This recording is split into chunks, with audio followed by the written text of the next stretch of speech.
ইমামুল আউয়ালিন আল আখিরিন বহর সাদাকা রাহমাতাল লিল আলামিন সাইয়্যিদুল কাউনাইন খাতামুল মুরসালিন আখির আবুদ বুদ ফকরুল আউয়ালিন শুদুদুদার রাহমাতাল লিল আলামিন মসজিদ উশুদ হামারা ইয়া জমিন। আল্লাহ বললেন, ওই দুনিয়ার মানুষেরা, এই নবী সাধারণ কোন নবী নয়। এই নবীকে সৃষ্টি না করলে এই দুনিয়ার কিছুই সৃষ্টি করতাম না। আর এই নবী তোমাদের জন্য রহমত, গাছের জন্য রহমত, মাছের জন্য রহমত, পশু পাখির জন্য রহমত।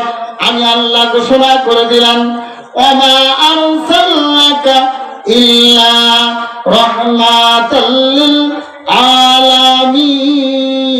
আলামিন। সুবহানাল্লাহ। সেই নবী আমাদেরকে দিয়েছেন, এটা সবচেয়ে বড় নিয়ামত। নিয়ামতের শুকরিয়া আদায় করা দরকার, ঠিক কিনা বলেন? নবী পায়া নবীর কদর বোঝা দরকার, নবীর মহব্বত অন্তরে ঢুকানো দরকার। কারণ আল্লাহ তাআলা নিজে নবীকে শিখাই দিচ্ছেন, ও নবী কুল, আপনি বলে দিন, ইন কুনতুম তুহিব্বুনাল্লাহ, তোমরা যদি আমি আল্লাহকে ভালোবাসতে চাও, আমি আল্লাহর আশিক হইতে চাও, আমি আল্লাহর প্রিয় হইতে চাও, আমি আল্লাহর রহমতের অংশীদার হইতে চাও, আমি আল্লাহর প্রিয় পাত্র হতে চাও, ফাত্তাবিউনি, নবী গো আপনি বলে দিন, আমি নবীর অনুসরণ করো, নবীর আদর্শকে আঁকড়ে ধরো। নবী যেভাবে দুনিয়াতে জীবন যাপন করছেন, যেভাবে এই দুনিয়ার জগতে আদর্শ রেখে গেছেন, নবী কোনোদিন কারোর সাথে কোনো খারাপ ব্যবহার করে নাই, কাউকে কষ্ট দেন নাই, কারো সম্পত্তি জোর দখল করে ভোগ করেন নাই, করছেন? সেই নবীর আদর্শ যদি আমরা মানি তাহলে আমরা কামিয়াবি হব। রাসূল বলেন, মালা হাব্বা সুন্নতি ফাকাদ হাব্বানি, যেই ব্যক্তি, যেই লোকটা, যে আল্লাহর গোলামটা আমি নবীর আদর্শকে আঁকড়ে ধরলাম, আমি নবীর সুন্নতের তাবিদারি করলাম, ওই লোকটা যেন আমি নবীকে মহব্বত করলাম। সুবহানাল্লাহ। হামসিরাতে মুস্তাফা দরদামানি হালের কোন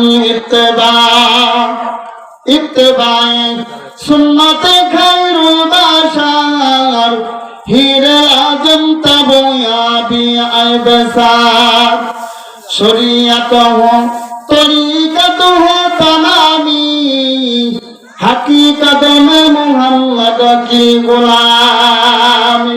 মারহাবা। সব কিছু আমার রসূলের তাবেদারি করে, রসূলের অনুসরণ করে, রসূলের আদর্শ পালন করে আমরা শ্রেষ্ঠ নবীর উম্মত হইয়া তার আদর্শকে দূরে ছেড়ে দিয়েছি, তার আদর্শ আমরা ছেড়ে দিয়েছি, যার কারণে পদে পদে মুহূর্তে মুহূর্তে দুনিয়ার জগতে আমাদের বেইজ্জতি হইতে হচ্ছে, ঠিক না বলেন? নবীর আদর্শকে আমাদের আঁকড়ে ধরতে হবে। নবীর সুন্নাত আমরা যদি আঁকড়ে ধরি তাহলে দুনিয়াতেও কামিয়াব হব, আবার আখিরাতেও আমার নবী সুপারিশ করে জান্নাতের মেহমান বানাইবে। সুবহানাল্লাহ।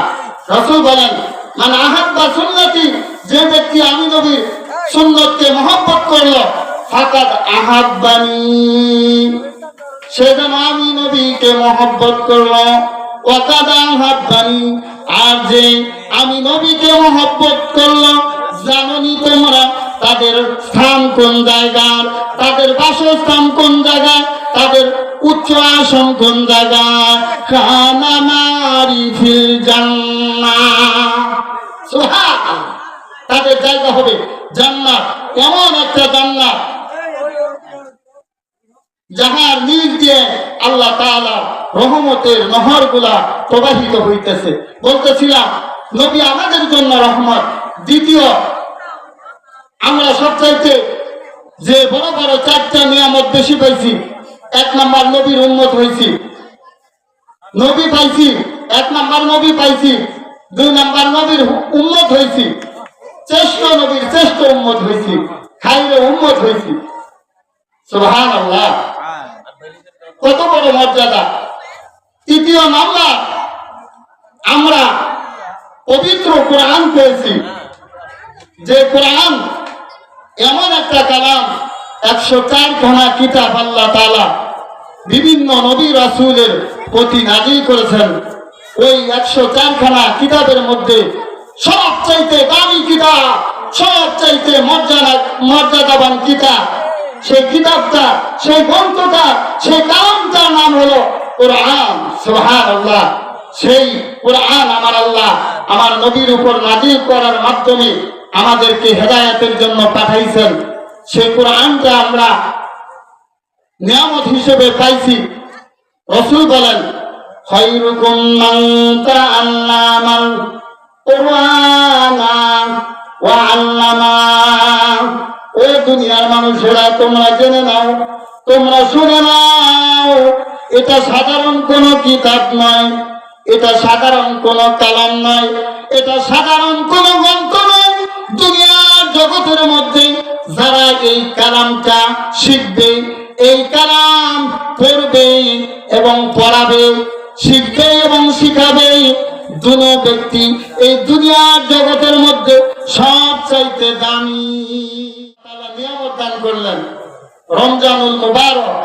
এই মাসে পবিত্র কোরআন নাযিল হয়েছে, যে কোরআন মানুষের হেদায়েত, মানুষের হেদায়েতের জন্য আল্লাহ তাআলা আমার বিশ্ব নবী, মায়ার নবী, দয়ার নবী, রাহমাতাল লিল আলামিন, ওনার উপর পবিত্র কোরআনটা নাযিল করেছেন।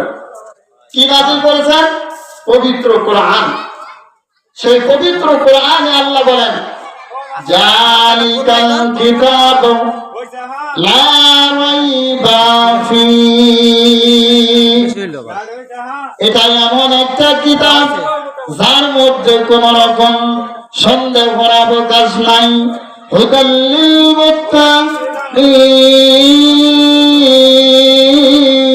মুত্তাকিন। মারহাবা।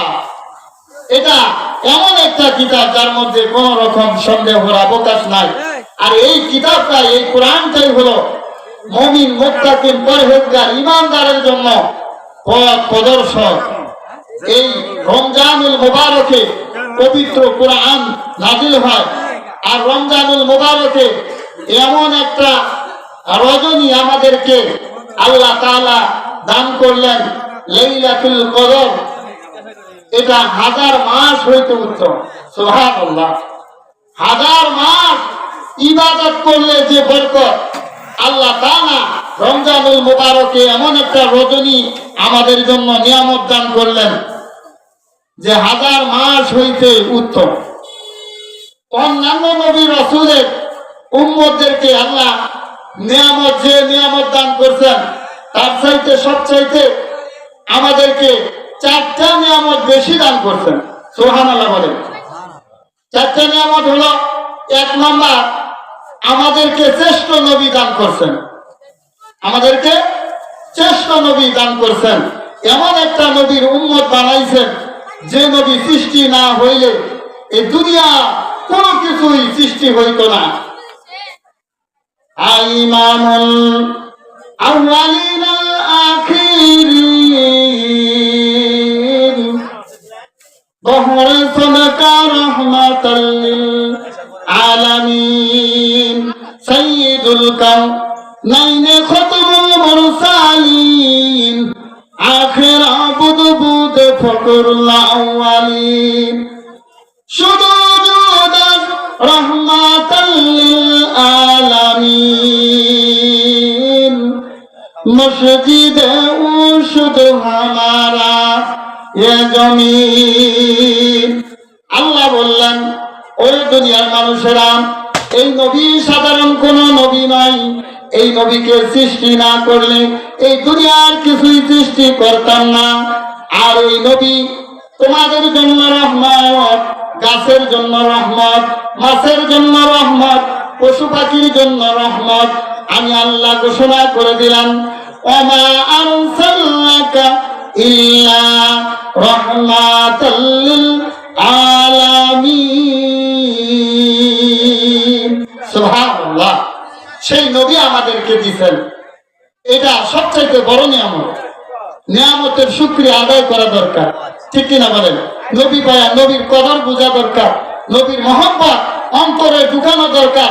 কারণ আল্লাহ তাআলা নিজে নবীকে শিখাই দিচ্ছেন, ও নবী কুল, আপনি বলে দিন, ইন কুনতুম তুহিব্বুনাল্লাহ, তোমরা যদি আমি আল্লাহকে ভালোবাসতে চাও, আমি আল্লাহর আশিক হইতে চাও, আমি আল্লাহর প্রিয় হইতে চাও, আমি আল্লাহর রহমতের অংশীদার হইতে চাও, আমি আল্লাহর প্রিয় পাত্র হতে চাও, ফাত্তাবিউনি, নবী গো আপনি বলে দিন, আমি নবীর অনুসরণ করো, নবীর আদর্শকে আঁকড়ে ধরো।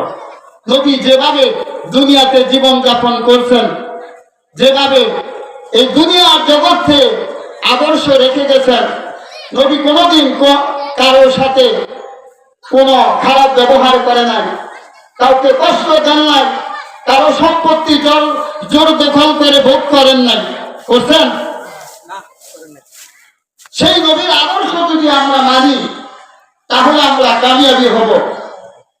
রাসূল বলেন, মানা হাব্বা সুন্নতি ফাকাদ হাব্বানি, যেই ব্যক্তি, যেই লোকটা, যে আল্লাহর গোলামটা আমি নবীর আদর্শকে আঁকড়ে ধরলাম, আমি নবীর সুন্নতের তাবিদারি করলাম, ওই লোকটা যেন আমি নবীকে মহব্বত করলাম।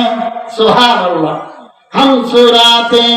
হামসিরাতে মুস্তাফা দরদামানি হালের কোন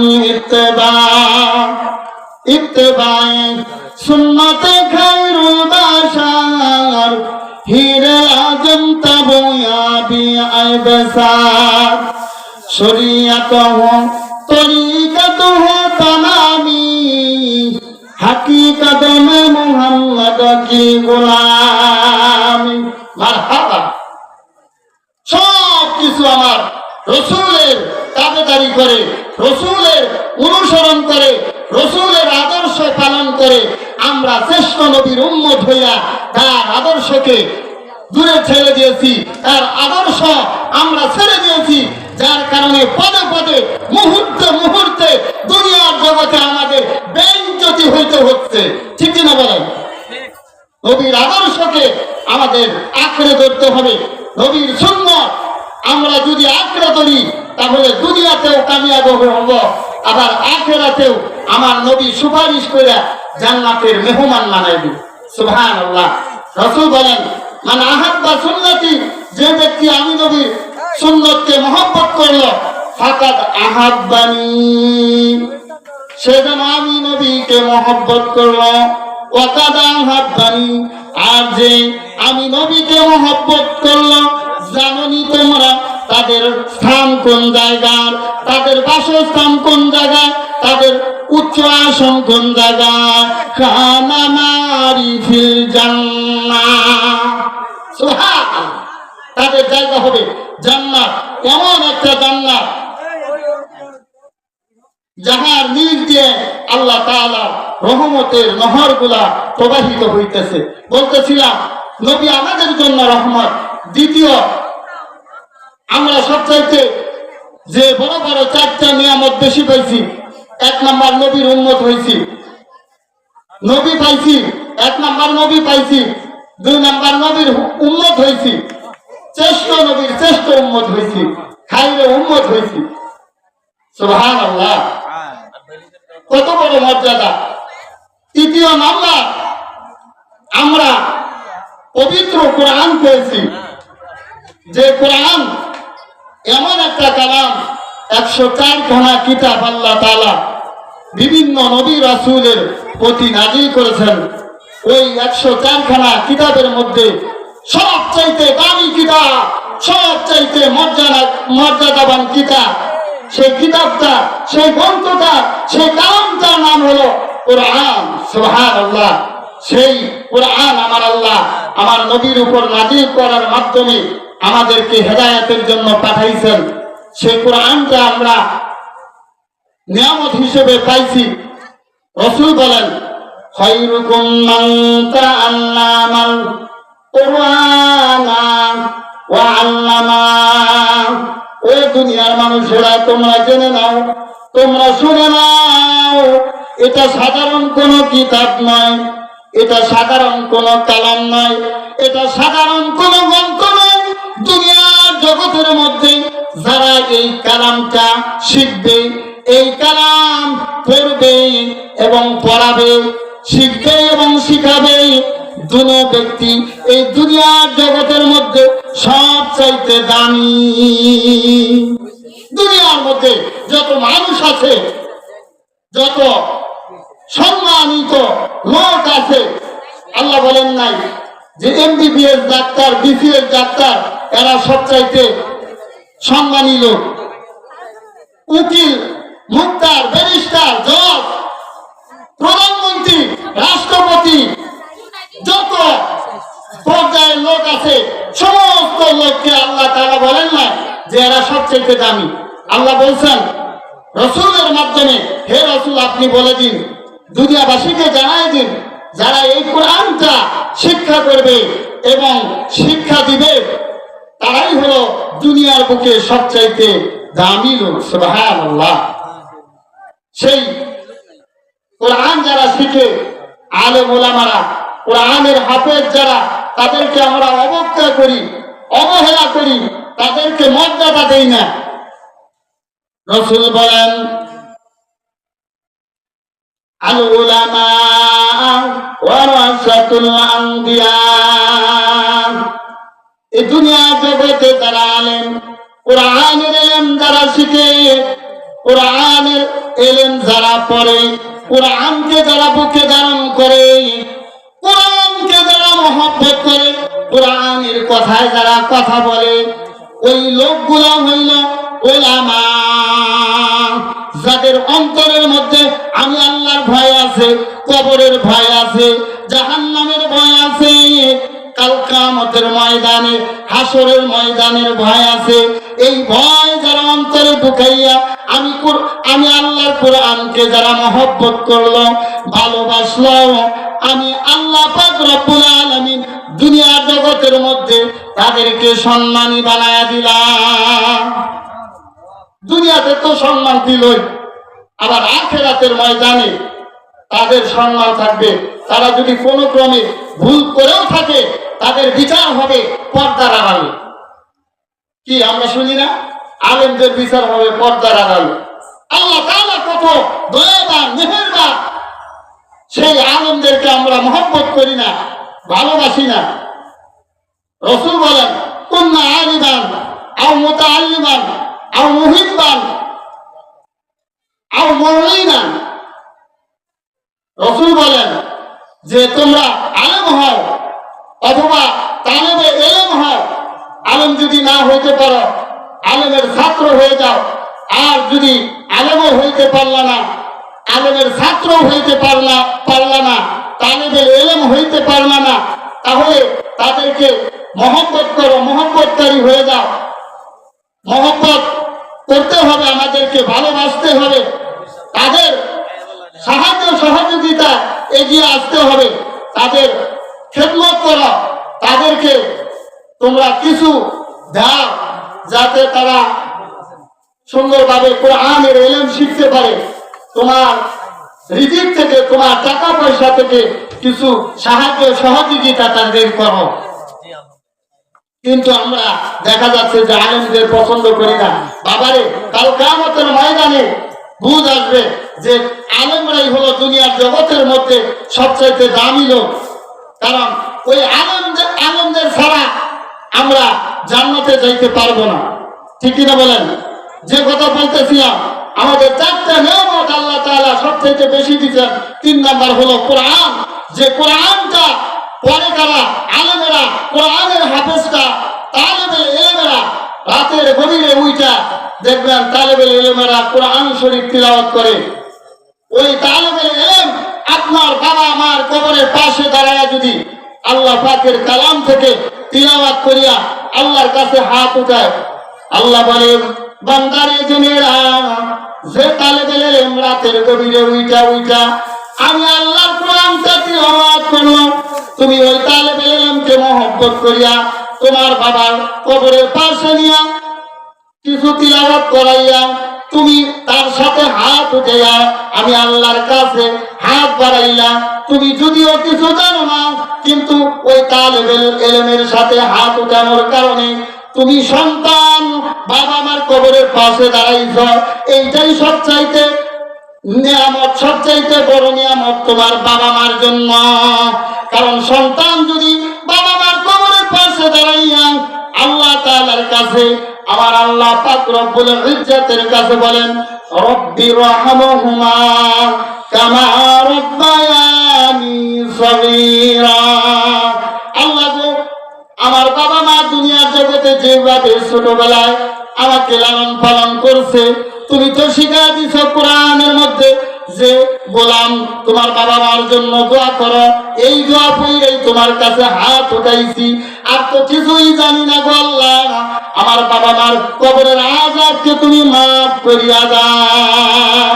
আল্লাহ বলেন ও গোলাম শুনিয়া নাও, তুমি গোলাম হতে পারো, তোমার কিছুই জানা নাই, কিছুই তুমি জানো না, নাদান মূর্খ, কোন দোয়া কালাম তুমি জানো না, কিন্তু তোমার মা বাবার কবরের পাশে দাঁড়াইয়া যে তুমি হাত উঠাইলা, এটা আমার কাছে বড় ভালো লাগছে, আমি বড় পছন্দ করছি।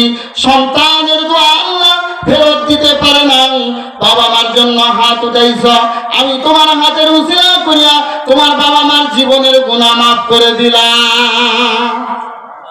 সুবহানাল্লাহ।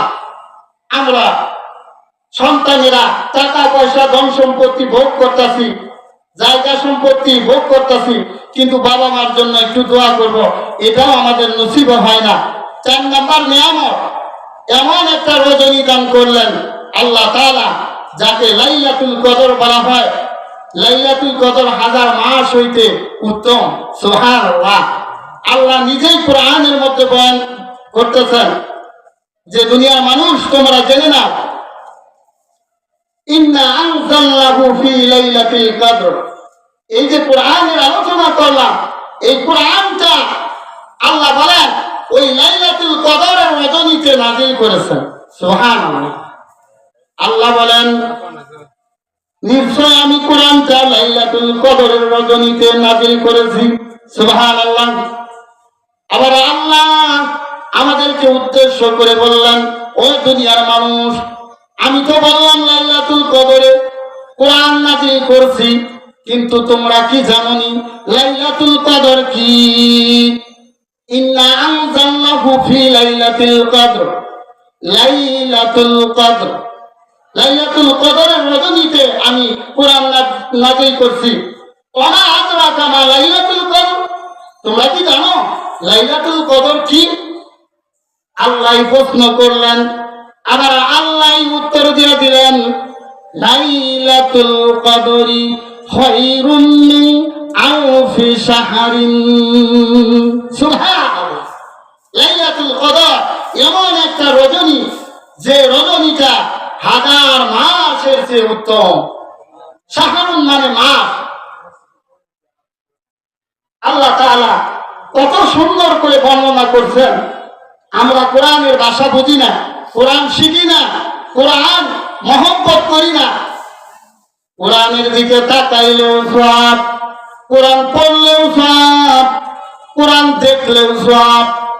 আল্লাহর এক গোলাম কোরআন পড়তে জানে না রে বাবা, জানে না, কিন্তু তার সন্তান মক্তবে পড়াশোনা করে। ওই মক্তব থেকে পড়াশোনা করার পর ওই কোরআনটা বাড়িতে নিয়ে যে তাকের উপর রাখছে, ওই মূর্খ লোকটা যে কিছুই জানে না রে বাবা, ওই লোকটা কোরআনের দিকে লক্ষ্য কইরা তার বড় ভালো লেগে গেছে। কোরআনটা তার চোখের মধ্যে এমন ভাবে লেগে গেছে, ওই চোখ থেকে সরাসরি আল্লাহ তাআলার মহব্বতে অন্তরের মধ্যে মহব্বত জমা হয়ে গেছে। সুবহানাল্লাহ। এমনটা অবস্থায় ওই কোরআনটা ওযু কইরা ওই সাধারণ লোকটা ওই কোরআনটা হাত দিয়া লইয়া বুকে জড়াইয়া ধরছে আর চুমা খাইছে আর বলছে, আল্লাহ এটা তোমার কালাম, এটা তোমার কালাম, কিন্তু আমার ভাগ্য হয় নাই এটা পড়ার মতো, কিন্তু আমি এই কোরআনটা মহব্বত করলাম, ভালোবাসলাম গো আল্লাহ। আল্লাহ এটা তোমার কালাম, এটা তোমার কালাম। এই কথা শুধু বলছে, আবার কোরআন জায়গায় যে জায়গা ছিল ওই জায়গায় রাখছে। কিছুদিন এইভাবে করার পর ওই ব্যক্তি মারা গেছে। মারা যাওয়ার পর ওই ব্যক্তির দাফন কাফন হয়ে গেছে। এমন এক এলাকায় ওই ব্যক্তির বসবাস যেখানে আলেম ওলামা নাই। এমন তো অবস্থা, গ্রামের মানুষ বলল তাহলে কি করা যায়, আলেম ছাড়া তো জানাজা করা যাব না। দেখে রাস্তাতে একজন লোক একটু আলেমের মতোই দেখা যায়, মাথায় টুপি আছে, দাড়ি দুড়ি আছে, ভালোই জাননেওয়ালা। দইরা বলছিল, হুজুর এই লোকটা জানাজা করে দেন। জানাজা করছে, ঠিক আছে, এখন কবরে কি করে নামাবো এইটাও কেউ জানে না। এখন তো বিপদে পড়ে গেল যে বাবারে জানাজা যখন করাই আনি আর একটু উপকার করুন, লাশটা একটু কবরে নামায় দেন। লাশটা কবরে নামায়া মাটি দিয়া ওই ব্যক্তি তার গন্তব্যস্থলে চলে গেছে। ওই লোকটা এক জায়গায় চাকরি করত। ওই জায়গায় প্রত্যেকটা চাকরিজীবীর একটা করে আইডি কার্ড ছিল। সাধারণত প্রতিদিন আইডি কার্ড চেক করা হয় না। আজকে জায়গাকে গন্তব্যস্থানে যেখানে চাকরি করে ওই জায়গায় অনেক মানুষের ভিড়। পরে সংবাদ পাইল যে আজকে বড় অফিসার আসছে। বড় অফিসার এই কথা ঘোষণা করে দিয়েছে, কেউ আইডি কার্ড ছাড়া আজকে ফ্যাক্টরিতে প্রবেশ করতে পারবে না। আইডি কার্ড ছাড়া কেউ ঢুকতে পারবে না। এখন ওই ব্যক্তি পকেটে হাত দিছে, দেখে না আমার আইডি কার্ডটা তো নাই, কোথায় পড়লো, কি অবস্থা। এখন বিপদে পড়ে গেল। সে ভাবতে দেখলো যে আমি তো অমুক জায়গা লাশ কবরে নামাইছি, ওখানে তো আমি লাশ নামানোর সময় উপরে হয়েছিলাম, হয়তো সম্ভবত ওই আইডি কার্ডটা ওখানেই চলে গেছে। আইডি কার্ড ছাড়া যদি আমি আজকে যাই আমার চাকরি শেষ হয়ে যাবে। সংক্ষিপ্ত শেষ করে দিচ্ছি। এমন তো অবস্থা, ওই ব্যক্তি দৌড়ে গেল ওই লোকদের কাছে, যা পাড়ার লোকদের দায়িত্ব বলল, ভাই আমি তো আপনাদেরকে উপকার করছি, কিন্তু আমার তো আইডি কার্ড কবরের মধ্যে পড়ে গেছে। আজকে অনুমতি ক্রমে আবার কবরটা খোলা হোক আমার আইডি কার্ডটা বের করার জন্য। এমন তো অবস্থা, সবার পারমিশন নিয়ে কবর খুলে দেখে ওই কবর থেকে শুধু নূর বাহির হইতেছে। ওই কবর থেকে নূর বের হচ্ছে, শুধু আলো আর আলো।